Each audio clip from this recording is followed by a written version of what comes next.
পরিবেশ, বন এবং জলবায়ু পরিবর্তন বিষয়ক উপদেষ্টা সৈয়দা রেজওয়ানা হাসান বলেছেন, ভবন তৈরিতে এমন পরিকল্পনা করতে হবে যাতে ভর দুপুরে আলো জ্বালানোর প্রয়োজন না হয়।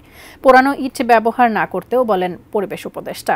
বিশ্ব ওজোন দিবস উপলক্ষে দুপুরে আগারগাঁওয়ে পরিবেশ অধিদপ্তরে আয়োজিত সেমিনারে তিনি এই মন্তব্য করেন।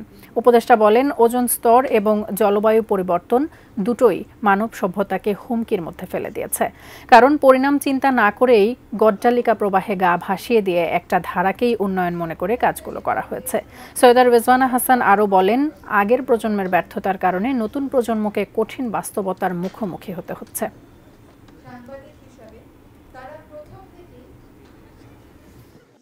মানব সভ্যতাকে একরকম হুমকির মধ্যে ফেলে দিয়েছে, কারণ আমরা যে কাজগুলো করি সেগুলোর পরিণামটা আমরা ঠিক মতন চিন্তা করি না।